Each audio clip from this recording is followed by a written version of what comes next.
talk about, first of all, because we're sitting in the ballpark and right after the game ended, the New York Go Mets. get us Travis, Matt. Go get us Travis. Well, right too late now. Him. I mean, yeah, too late now. But yeah, it would have been great bringing back up to the press box, but I don't think they let him do that. I still remember. There's the old Yankee Stadium had a workroom just for radio reporters, and Ted Lilly just walked in there and said, "Am I allowed to walk in here?" I said, "Of course you are." You're right. You're a paid employee. Why not? Yeah, man. Because we had some nice pictures of like Whitey Ford, Mickey Mouse, and stuff like that. You just taking a look at them. I said, "Yeah, come on, take a look, have fun." Yeah, a lot of legends down the Yankees. And yeah, may as well talk about them first. I mean, they won 9 straight, just 3 straight sweeps. They played really good baseball, especially compared to a couple weeks ago where they were a bit on the rocks. You know, and it's been impressive, I think, because I'm looking at that Baltimore series too. None of the starters got the wins in those games. It came off good bullpen performances, but really the offense. Fundamentally sound baseball, right? Why was I such a Yankees hater last year?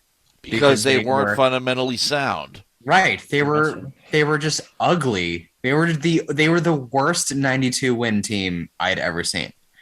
And this year, now I have to knock them for this. During this 9-game winning streak, their wins have come against teams that I can't see finishing above 5th place in their divisions. Now, I think the Royals and Indians play in the same division, so that's not possible. But right, oh yeah, got me there. Guardians. It's gonna take. Yeah, it's gonna take a while for everybody to transition. The funny thing about it is, I often think that they selected the name Guardians because the second half of it is the same as Indians. So all they have to do is change one side of the jersey.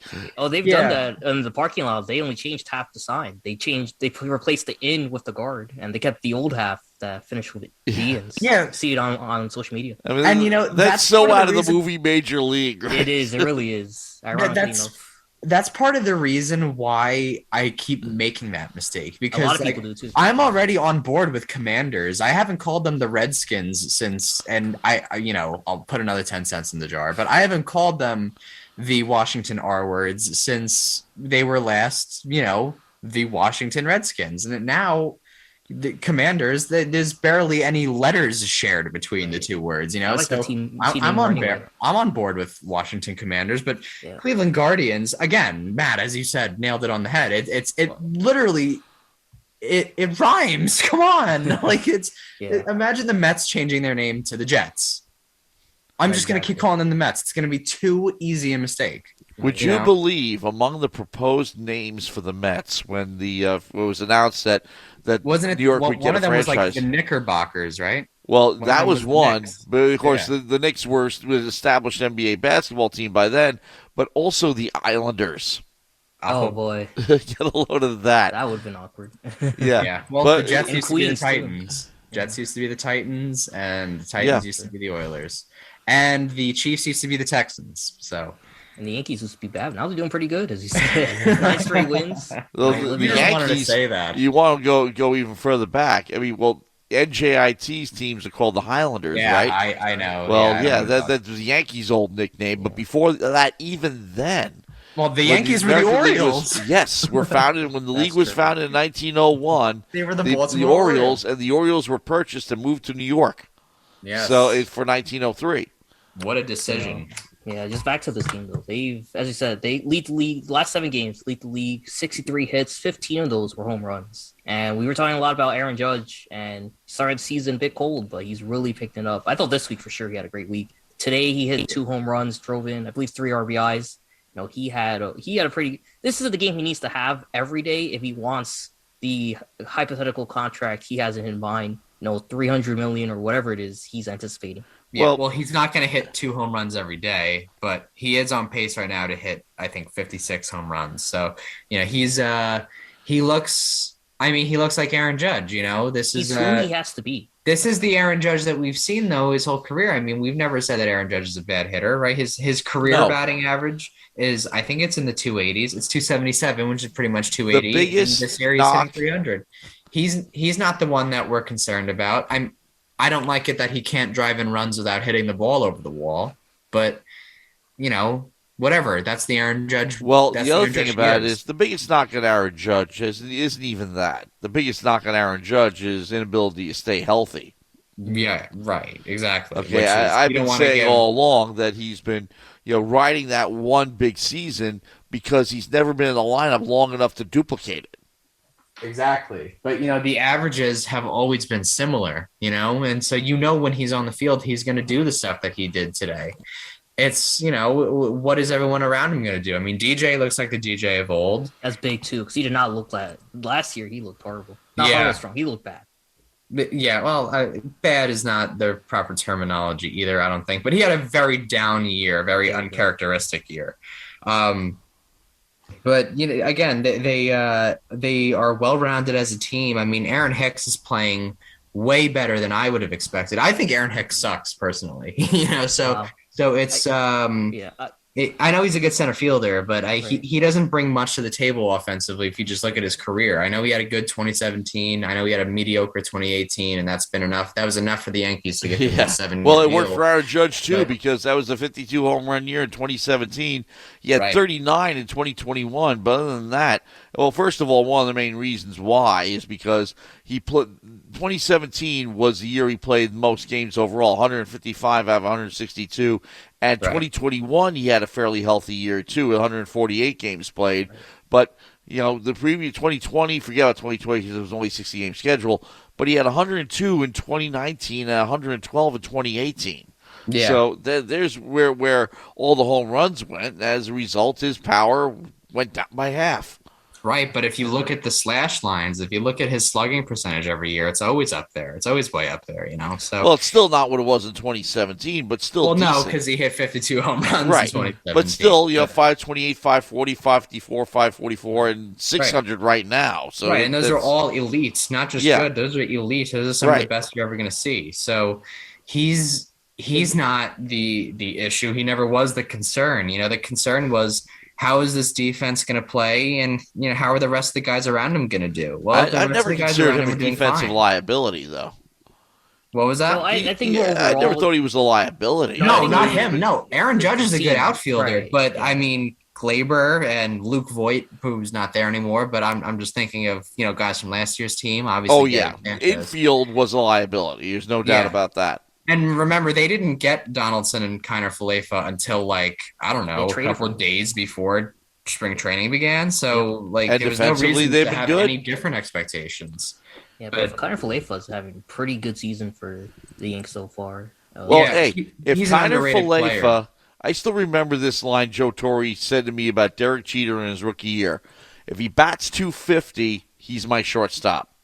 Of course, Jeter was a lot more than that offensively. Right, but Kiner Falefa even more so. If he bats 250, he's in the lineup every day. Right. He's a gold glover. He's a gold glove third baseman, but he's played a lot of shortstop in his career. And he is a good hitter, too. He's doing better than that. He's batting 300 on the season so far. Right. Looking for what he did this week. He had a pretty good week as well. 313, 5 hits. Those all singles, but he scored all 5 times he reached base. So last year he had 172 hits. He batted 271. He's not a guy who walks a lot. You don't need him to walk a lot, really. You need him to play defense and put the ball in play. He's fast. He had 20 steals last year. He's an underrated player. He's been an underrated player since the day he came into the league. Well, the nice thing about it is he had an opportunity for a breakout. Yeah, exactly. And he's so far, it looks like he's breaking out. Of course, there are a lot of games to be played. There are 22 games into the season. There's 140 games left. So let's see how he keeps it up. Well, but all so of far, this is based on staying healthy for everybody. Yeah, exactly. But he played 158 games last year, which is also by far the most he's played in the majors. Yeah. Right. And part of that is because he started his career as a bench player. He was a utility guy. He didn't become a starter. Yes, last year was the first year he was able to play every day.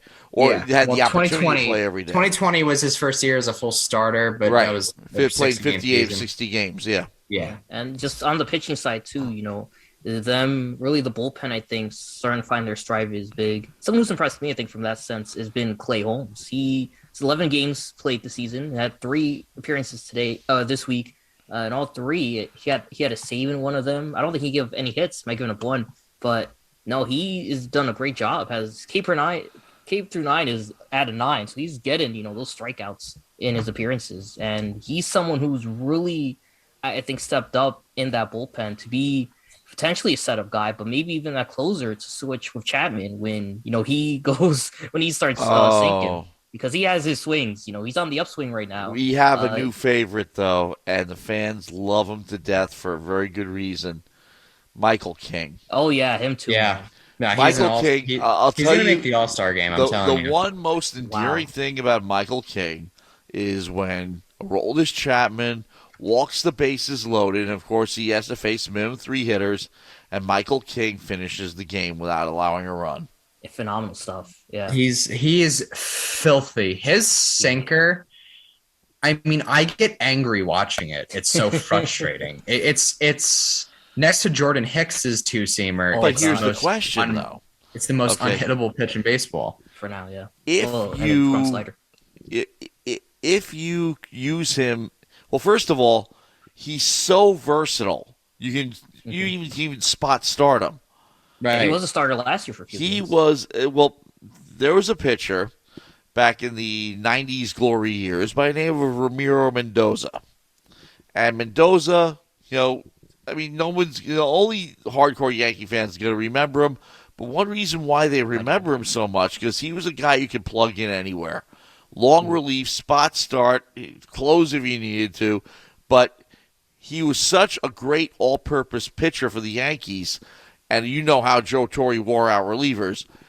He was a big part of those championship teams. Mm-hmm. King could be that way. But on the other hand, look, my feelings about Aroldis Chapman, he is a season killer. Because he killed 2 seasons. Gave up season-ending hits 2 years in a row. And smiled about it. Yeah. Well, he's got that goofy smile. I mean, it's kind of like, lockjaw. I don't know what it is. But you think he's blowing lines before he goes out? But games. Like he's got tetanus or something like that. But I'll tell you something. It really does. Did you just smack the camera? Well, that's how mad Chapman gets you. I get it. Yeah. You got a guy like Michael Aroldis Chapman. Yeah, got a guy like King with 20 strikeouts in 13 innings. You're thinking Chapman, you the big bucks. What for? I sit in the front row of the press box on the third base side, and yes, I'm not good at hiding my emotions when Aroldis Chapman pitches. I'm just wondering what the writers are doing behind the plate, watching me just like this, smack my head, something like that. You can't cheer, you can't show too much emotion in the press box, but you know what? Bottom line is, even from the point of view that he prolongs the game, as a reporter, it's got to be a big pain. But Aroldis Chapman, I still believe, is the Yankees' Achilles heel, and I will not think otherwise until he's under contract. Nobody wants him. You can't deal him. What are you going to do with him? Hope he succeeds, but don't run him out there. It sounds exactly like the Mets with Cano. They're paying him $40 million a year. He has one home run. He's hitting something. That's Wilpon thinking. It's not Cohen thinking. That's true, man. Just a change from the past couple seasons. Wilpon won't change your manager because they don't want to pay the rest of the contract. Exactly. Yeah, it's insane, man. They let idiots like Mickey Callaway run this team. Right. Here comes Buck Showalter, and this team has just turned it around. A no-hitter on Friday, man. Phenomenal. Yes, a combined no-hitter, but still only the second no-hitter in New York Met history. But even funnier than that is that the Houston Astros joined the National League way back when, the same year the Mets did. And the Astros in that time have had more no-hitters than anybody, including a combined no-hitter against the Yankees. Yeah. Nolan Ryan helps a lot. Yeah, Nolan Ryan is one reason why, but he didn't throw all his no-hitters as an Astro. Right. Yeah, and the Mets have had Nolan Ryan and David Cohn and Tom Seaver. And all threw no-hitters after they left. Right, exactly. The one who threw the no-hitter for us was Johan. It was never the same after that. For us, but that was the game that kind of after that. Yes, the one that I missed right here at Citi Field because I was down in Miami calling Stony Brook Seawolves baseball against the University of Miami, the first win in the 2012 College World Series run. But I had a valid excuse. And Yes. Jeff Bernstein was in the studio with with the updates between innings. Right. But he said, here I am missing the first no-hitter in Met history, but I don't care. Yeah. Well, Right. We you got a know second what? one just recently, and that one was pretty good too. Yeah. Given Johan's no-hitter, he didn't have a future with us. He was pretty old. He had 2 years left on his contract. Yeah. We were in a rebuild. We had the new guys coming up, Harvey, guys like that. You're gonna take that. You'd trade a no-hitter for the rest of his career, given the fact that he didn't have much of his career left. Well, would he? I mean, he made his money. There's no question about that. But still, and he did good. He had a good career with the Mets. When people, for whatever reason, there's this like negative reaction when people talk about like Johan Santana's career with the Mets. Just look at the numbers. It's not like you have to go through a dictionary and try to find the exact page that this word is on. Just Google Johan Santana and check his numbers with the Mets. He won an ERA title with the Mets. Yeah, 298 in 2010. Yeah, but he awesome went 16-7, 13-9, and 11-9.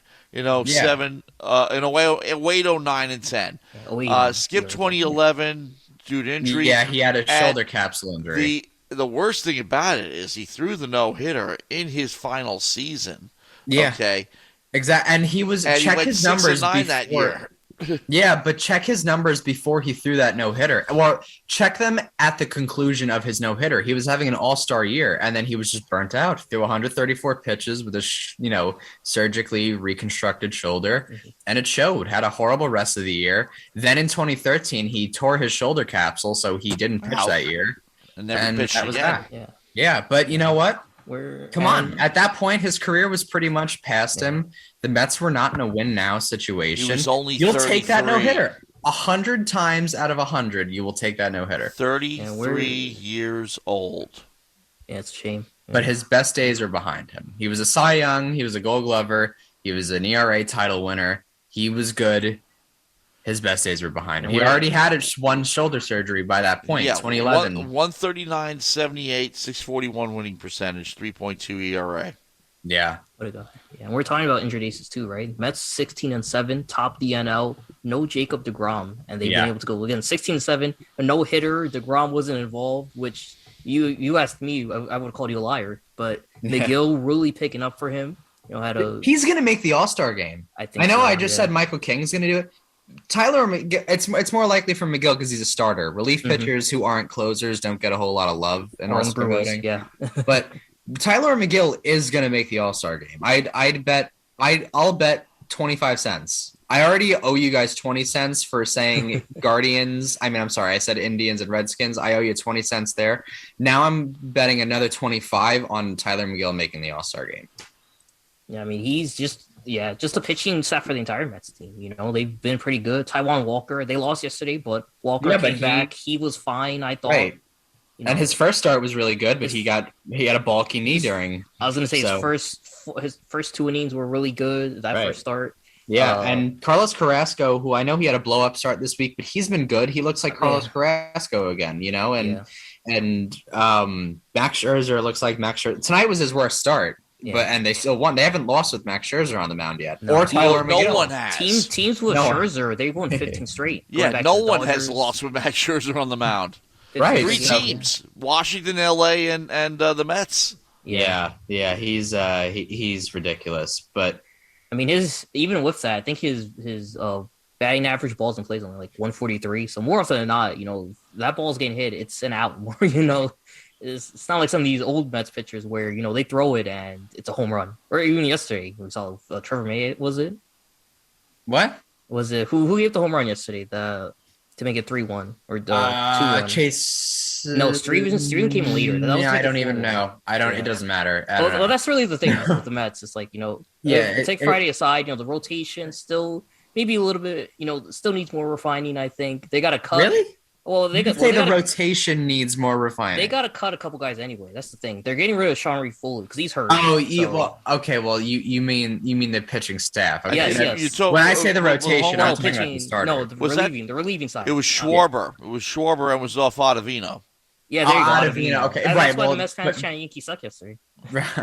Is that why? It was. Well, the probably chanted. And Reed Foley also gave up a home run. Yeah, but the game was kind of over by that point. Well, then I guess it was 4-1. Once you could see it in the crowd. Once Chase Streven, what's his name? Chase Streven, Chase Streven entered the game. Once he was there, everyone, hyperbole, but everyone left the ballpark. Once that happened, everyone knew this was the white flag. Yeah, but you're being way too hard on like. The Mets have a good bullpen too, Like, I think Jason Street is a good pitcher. In terms of looking to see how this team can improve, it'll be the bullpen.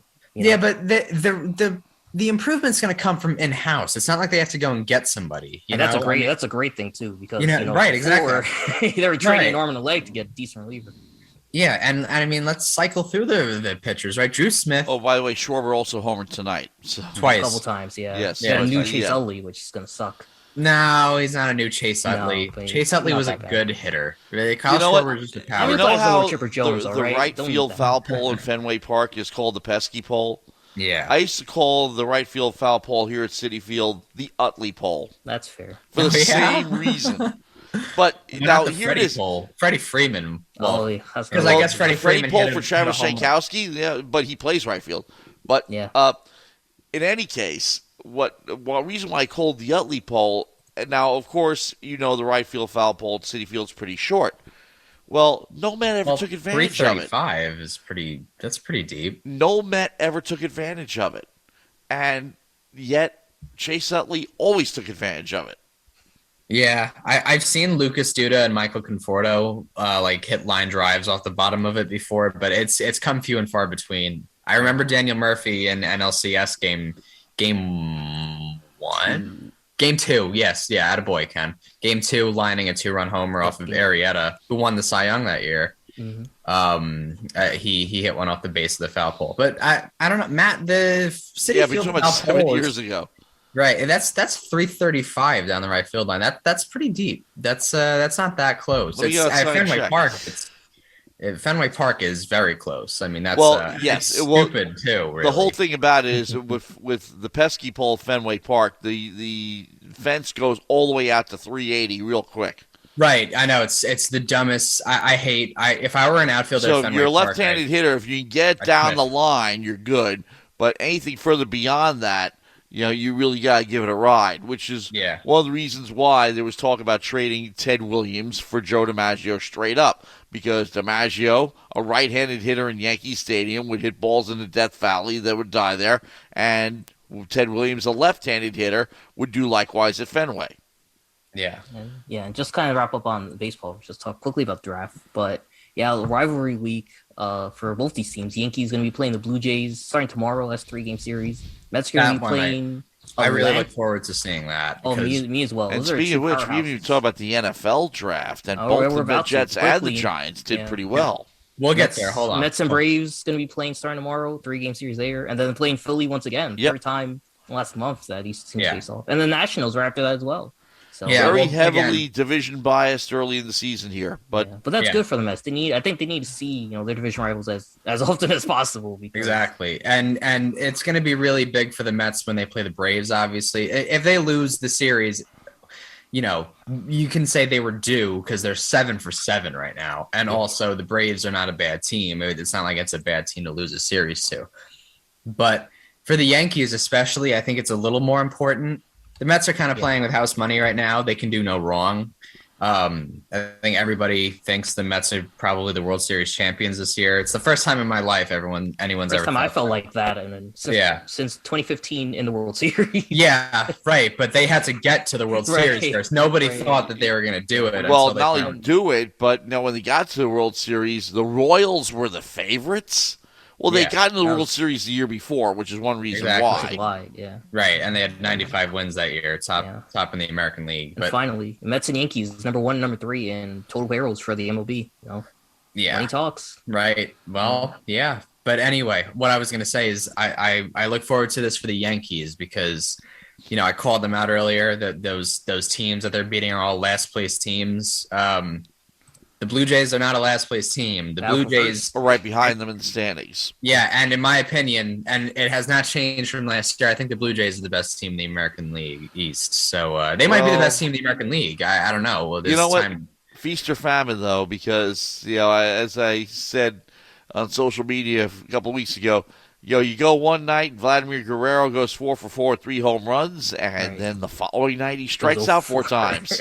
Right. Yeah, that's baseball, baby. But again, we'll see. We'll see what Yankees team we get. But if the Yankees do something like get swept, I think you're going to start seeing, the pretenders label come out. And if the Yankees take 2 or 3, they're going to see the contenders labels staying. The Yankees 9-1 entering tomorrow, so it'll be fun to watch.